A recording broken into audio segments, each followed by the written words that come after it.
This is a Vauxhall Victor, a humble family car, a very slow slice of 70s suburbia. It doesn't strike me as a natural starting point for those of us wishing to build the world's quickest street-legal car. But it is. And what makes this tale even more curious is the car we're about to see is an entirely private enterprise. It hasn't been converted by a highly skilled Formula One team, and it hasn't had the multi-million-pound backing of a huge corporation. It's been built by one man in a shed in a Wolverhampton housing estate. Meet Andy Frost, a 45-year-old automatic transmission specialist and creator of Red Victor 1. This has a 9.3-litre V8. It's got 2,200 brake horsepower and does 0 to 60 in 1 second. That's 1 second. Still not impressed? Watch this. The McLaren F1 can do the quarter mile in 11.1 seconds. This does it in 7.8. A record. Wow, this is serious. So let's get one thing straight. Why a 1972 Vauxhall Victor, which, let's face it, is about as aerodynamic as that? That's a fair comment, really. Just why not? It was a car that really appealed to me, the shape. I loved it, the Coke bottle shape. It looked American. I wanted to do one. You've had it a long time. Yeah, since 1981. Originally, it was bought as a family car for 60 quid. After respraying it, Andy then swapped the 4-cylinder engine for a 6-cylinder, then for a Rover V8, then for a Chevy V8, then fitted nitrous and 2 turbos. Things got really serious when he added some stickers. But the most amazing fact of it all is, it's street legal. I have the MOT certificate here.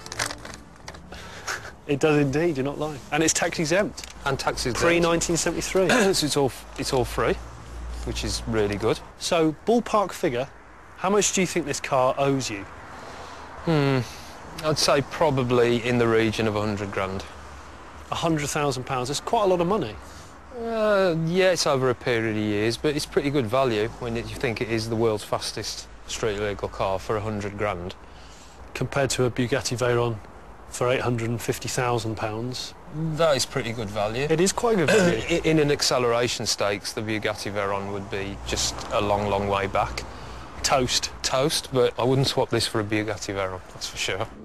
Probably because it couldn't do this.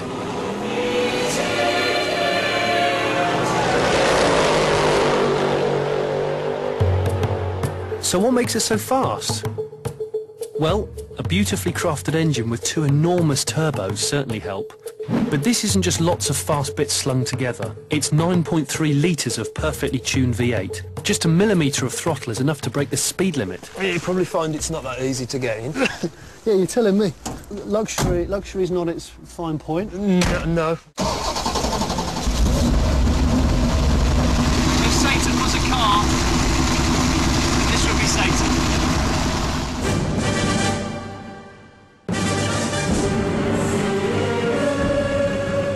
This feels very wrong indeed, but I like it. How tempted are you to just give it a bit of a squirt? All the time. All the time? Yeah, it's an adrenaline rush. It's actually quite comfortable as well. It was built to be usable. I didn't want it to be some sort of car that was just absolutely terrible to drive on the road. During everyday motoring, Red Victor 1 returns about 5 miles to the gallon. Fuel stops are a regular thing. So, how easy is it to actually drive this thing? Really easy, just as easy as any other car.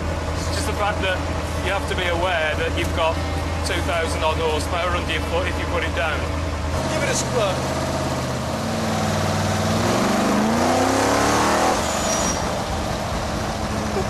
That is naughty. Just driving this car on the road just feels completely perverse. It must be quite a strange feeling driving along on the road knowing that there is not one car that can beat us. Yeah, it is. All this fun comes at a cost. After every use, Andy likes to spend a couple of hours inspecting the engine. And of course, running an expensive project like this means Andy's family have had to make a lot of sacrifices. Although one family member doesn't worry. Being collected from school in the world's quickest road car, how cool a dad is that? The Black Country doesn't have that much to celebrate, but I'd suggest this homemade, world-beating car is Wolverhampton's Sistine Chapel. I guess I'll walk then.